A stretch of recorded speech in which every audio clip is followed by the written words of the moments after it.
Jessie from Team Rocket has the most tragic yet awe-inspiring backstory in the entirety of the Pokemon franchise. From her early life all the way to the end of the franchise where she departs with her friends James and Meowth, Jessie has always been faced with challenges, and somehow always found a way to stay positive. As we start off her story, we begin with where it all began, which is with her mom, an infamous Team Rocket member. Now this story comes out of a 1998 radio drama called The Birth of Mewtwo that came out of Japan to explain a pre-game storyline of the founding of Team Rocket. We learn from this that Giovanni wasn't actually the founding member of Team Rocket. It was actually his mom, called Madame Boss, who would eventually pass it down to her son in her death. We learn that Jessie's mom is called Miyamoto and is actually the right hand of Madame Boss. She was able to rise up the ranks and get the title of the ideal image of Team Rocket due to her ruthless love of cash and effectiveness at getting jobs done. Now at some point in this timeline, she eventually has a daughter named Jessie. Jessie lives in a village off away from headquarters, and when Miyamoto gets the time, she gets the opportunity to raise her daughter.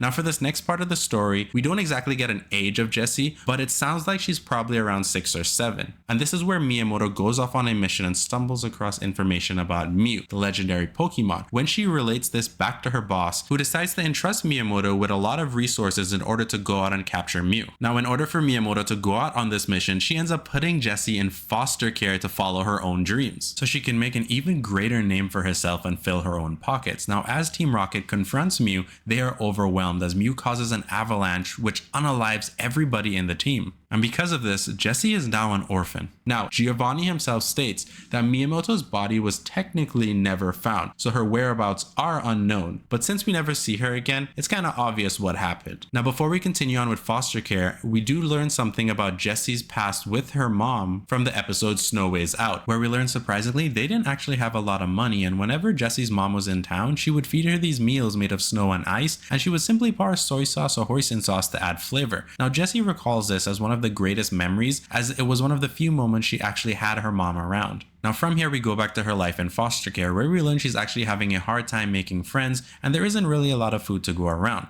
Thankfully, however, she does get the opportunity to go to school. Now in school, she does eventually find her first crush and love, Astin. And Astin seems to be one of the only people that actually enjoys Jessie's presence, which is actually something really nice and needed in her life.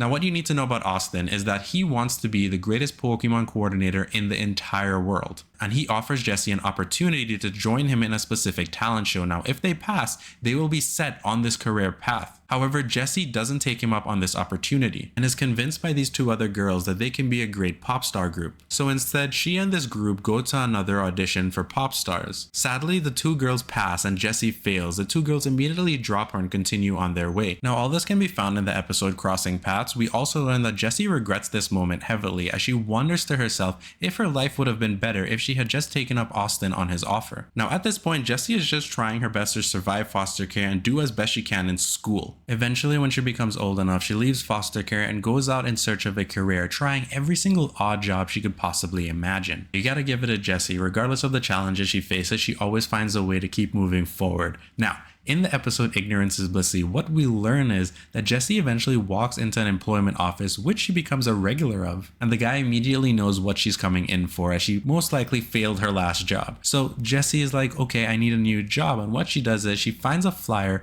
with a chansey and a Pokemon Center on it. The guy tries his best to explain to Jessie that this flyer is a Pokemon school for chanseys to become a Pokemon nurse. Jessie says it doesn't matter, she can do anything she puts her mind to it, and somehow signs up and gets accepted into the school. Now we get to see a scene in the school where Jessie, among other chanseys, are in the classroom. The human instructor is telling them that when your patient is in a lot of pain or giving you some trouble, all you have to do is sing them a lullaby. So you hear the chanseys start to use their power singing chansey, chansey, which would actually work on the humans or Pokemon in front of them.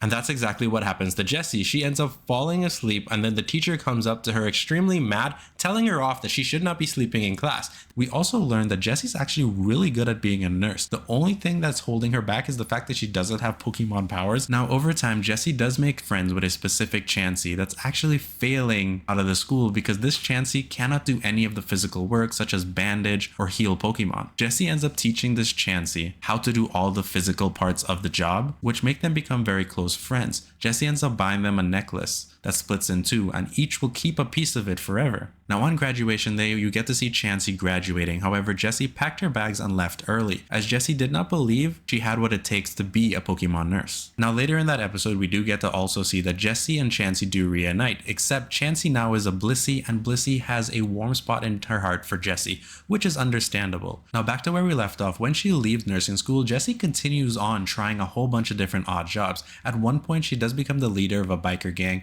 She eventually realizes she doesn't have the heart for it, so quits. She then goes to tech school, but due to her low grades has to drop out. Now this is where it gets pretty funny. She tries her best at being a model for a magazine. That also doesn't work out, then goes on to being a meteorologist for TV, and finally dabbles in becoming a ninja. Now I thought the ninja part was really funny, but sadly nothing ever really works out for her, and she eventually stumbles across an advertisement for Team Rocket, which she joins. She starts off at the bottom, but eventually is paired up with her own team of James and Meowth, and from here we do know the story of Jessie and James, as it is shown to us in the first episode of the anime, all the way to her departure alongside her friends. What's really nice about Jessie's story, regardless of how tragic it is and challenges faced her, she always chose to be positive, which is very inspiring, and eventually does find her place in the world as she keeps going forward alongside her friends James and Meowth.